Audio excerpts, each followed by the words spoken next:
दोस्तों, क्या आपने कभी सोचा है कि जिस सीएनजी से आज लाखों ऑटो, बसें और कारें चल रही हैं, वो सीएनजी आखिर बनती कैसे है?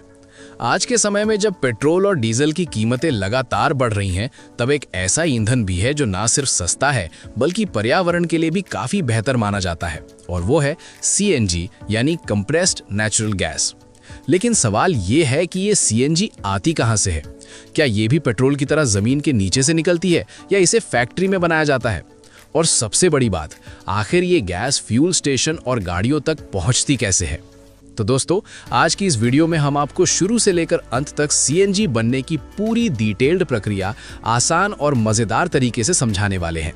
लेकिन उससे पहले एक छोटी सी बात, अगर आपको ऐसी जानकारी भरी वीडियो पसंद आती हैं तो वीडियो को अंत तक जरूर देखें, क्योंकि आज आपको ऐसी बातें पता चलेंगी जो शायद आपने पहले कभी नहीं सुनी होंगी। चलिए अब बिना समय गवाए शुरू करते हैं। दोस्तों, सीएनजी की पूरी प्रक्रिया को समझना आसान बनाने के लिए हमने इसे 3 हिस्सों में बांटा है।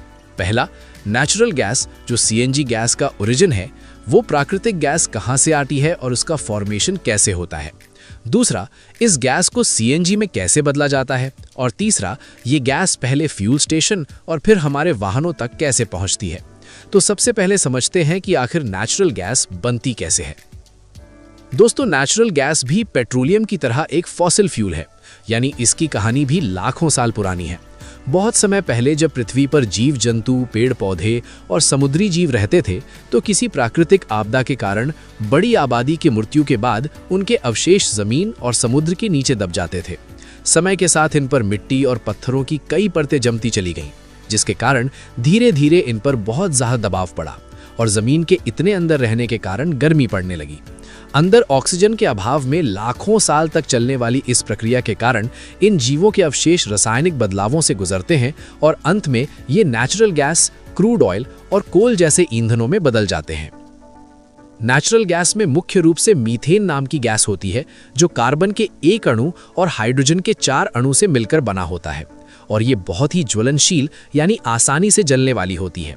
अब सवाल आता है कि वैज्ञानिकों को कैसे पता चलता है कि जमीन के नीचे नेचुरल गैस है या नहीं। इसके लिए सिस्मिक सर्वे जैसी तकनीकों का इस्तेमाल किया जाता है। इसमें जमीन के अंदर तरंगें भेजी जाती हैं और उनके लौटने के तरीके से यह अंदाजा लगाया जाता है कि नीचे गैस या तेल के भंडार हैं या नहीं। अगर संकेत मिलते हैं तो अगला कदम होता है ड्रिलिंग। अब वहां बड़ी बड़ी मशीनें लगाई जाती हैं जो जमीन में हजारों मीटर गहराई तक छेद करती हैं। जब गैस का भंडार मिल जाता है तो उसे पाइपलाइन के जरिए बाहर निकाला जाता है। लेकिन दोस्तों, यहाँ एक दिलचस्प बात है। जो गैस जमीन से निकल